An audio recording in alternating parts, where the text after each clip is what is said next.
Hi guys, welcome back to Swing Speed Saturdays. Today we're going to take the driver, put it in the bag. We're going to take out that middle iron and talk about how to get some good distance with our iron shots and how much getting good forward shaft lean can help when you're talking about compressing your irons, hitting those irons really solid. So to start off here, I'm going to hit a good iron shot, nice forward shaft lean, good release, and then I'm going to go ahead and start doing the chicken wing or the flip like I see so many people are struggling with, where they really push the club through with the right hand.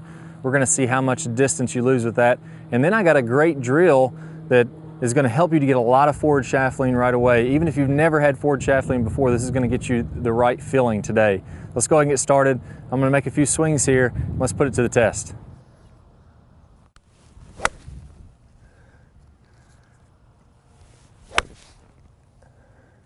All right, so we can see right away when I got good forward shaft lean, when I release the club properly, I hit the ball about 193 yards with a 6-iron. Pretty good swing on that one, felt like I hit it nice and solid. And then when I did the flip, I did the chicken wing, the wrist broke down, my left elbow kind of popped out, and I was really pushing hard with my right hand. I lost a lot of distance. I lost almost 23 yards, which with a 6-iron, that's a ton of distance to lose.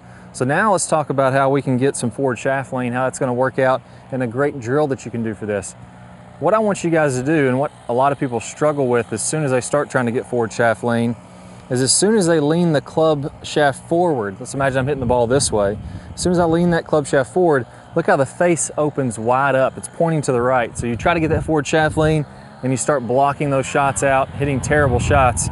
What we're gonna do is we're gonna go ahead and we're gonna close this club face. So if this is a square club face, I'm gonna close it about 30 degrees, set it down to this ball, and then I'm gonna take my normal grip. So I don't wanna close it with my hands like this. I wanna close the club face first, then take my normal grip. Now, when you lean the club shaft forward, look how that's gonna square up that face nice and straight. So in order to practice this, we're gonna set a stick right down your target line, just a few feet in front of your ball. What I want you to do is go ahead, again, the first thing we're gonna do is close that club face about 30, even 45 degrees. Then we're gonna take our grip. Now as we set up, we're gonna go ahead and get into our impact position. Our hips are gonna open up a little bit. Big time forward shaft lean with the hands. And I'm gonna try to hit some little chip shots, maybe 50, 60 yards that go out to the right of that stick. So that ball went out to the right and started to draw back nice low shots. Go ahead and do that right now. Make some practice swings. Go out to the driving range next time you go out. Do about 50 of those until you feel pretty comfortable with it. Make sure you get 4 in a row to the right of that stick. Now, if you've seen this drill before, there's one big piece that they're leaving out. They're not telling you what to do to now go back to your normal face alignment and your normal grip. And that's what we're gonna go over here next. So let me go ahead and set up another ball. And this time, what I'm gonna do is I'm gonna take my normal face alignment, my normal grip, and now I'm gonna work on releasing the hands properly. So there's my normal face, straight up and down, set up with this normal grip. Now as I get some forward shaft lean, we can see how naturally that's gonna open up my face.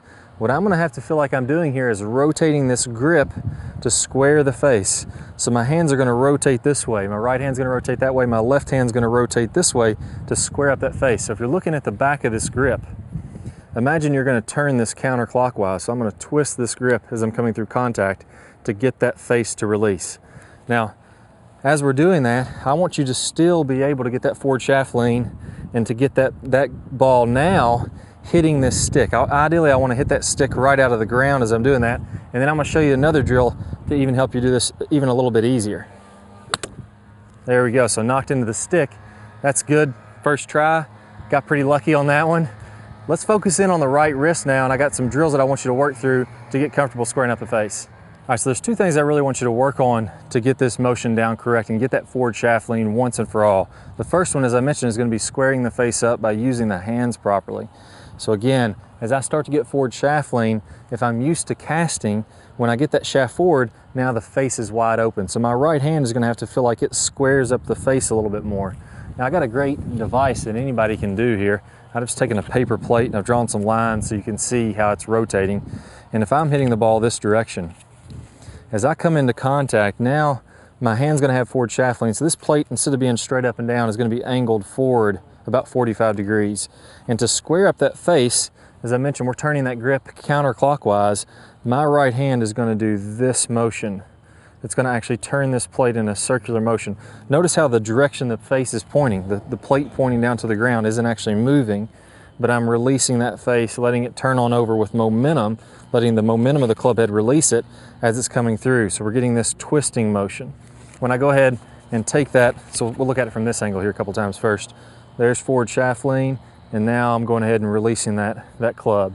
So that's happening all through contact. If I get rid of that plate, and we look at that with a golf club now, as I get this forward shaft lean coming into contact, there I'm doing the same motion to square up the face as I'm coming on through. If you do that too much, you're actually going to start to hook the ball, which would be great. That means we can have even more forward shaft lean, and we can do it a little bit less and straighten that ball flight out. But the first thing to do is get that ball turning over right to left. It'll also help you as a byproduct to come in a little shallower and to release that club a little bit easier. That's the first thing I want you to work on. So do a good 50 to 100 reps with your hand working in that release, just like I showed you. Now, the second thing we're going to work on here, and I want you guys to be careful of as you're doing these entire drills, I have a swing mirror made by Eyeline Golf, and I use this a lot of times when I'm working on my body alignments. Now, one thing I want to make sure, as I'm getting this forward shaft lean, I don't want my body to slide way out in front. That's a tendency I see a lot of people doing, trying to get more in front and hit down on this ball. Well, the problem with that is now I'm going to be chopping down in the ground, and I want to come in nice and shallow like the tour pros, hit that nice, clean, shallow divot. So when I'm looking in this alignment mirror, I'm going to make sure as I get my forward shaft lean into contact that my lower body, my ankle, my hip, my shoulder are all in a straight line, and they're angled slightly away from the target. So just a little tiny bit away from the target. That's going to get my body in a position where I can release this club every time and come in nice and shallow with that forward shaft lean. So go through those drills. First, we're going to work on club face closed, big time forward shaft lean. We're going to hit some shots to the right of the stick. Then we're going to work on releasing that club with the right hand, just like we turn that plate. And then finally, we're going to check our body alignments to make sure that we're nice and square there. If we do all of these things together, we're going to have good forward shaft lean, we're going to hit some nice straight shots, and we're going to have some nice clean shallow divots. All right guys, work hard. Get that forward shaft lean. It's going to completely revolutionize your game. I'll see you guys soon. All right guys, hope y'all really enjoyed this video. You're well on your way to getting that forward shaft lean, really start compressing that golf ball. But there's one thing we need to work on with lag, and that's the number one mistake that I see with lag. It actually happens in your takeaway. So when we put the takeaway and the downswing together, we're really going to have this thing nailed. I'm going to play a preview of that video coming up in just a second. Go ahead and click the link that pops up on your screen, or down below in the description, you'll be able to watch that video right now. Also, if you guys want to see our latest videos, including more Swing Speed Saturdays, go ahead and click the subscribe button. That way you'll be notified when we come out with new videos. Click the like button. That helps me to make more videos, helps us to grow the channel. And if you have any questions, post them in the comments. I'll be sure to answer you guys. Good luck, rip those irons, and I'll see y'all soon. Hi guys, and welcome back. I'm Clay Ballard, and in today's video, we're going to talk about one of the absolute worst drills for creating lag. It's a very common drill that I see. And in this drill, what we're going to do is we're going to set the wrist very early to create an angle of lag, and then we're going to try to hold this throughout the swing. It's one of the worst things that you can do to build lag. I'm going to talk about the science behind why this is the case, and I'm also going to give you a great drill to help you improve your lag, all in this video. Let's go ahead and get started. If I do it this way versus holding that position, exact same thing happens when we're building lag in the golf swing. So what we want to do is throughout the swing, I want to have a very low and wide takeaway. So I'm not going to set my wrist early at all. If you look at a lot of the top players, you look at Adam Scott, very wide takeaway, not very much wrist set at all. You look at Rory McIlroy, look at Tiger Woods. All these players are using a wide takeaway and not getting very much wrist set, so that later in the swing, as we start down, we can increase this wrist set, and we're really only going to max out this angle of lag for a split second in the downswing. Okay, so a three-step drill here. Now, as we get started with this, I want to remind you that the fulcrum in this golf club for getting a massive amount of lag is right at the end of the golf club. This is where I want my hinge point to be. I want to use the full length of this club to build lag and then release lag.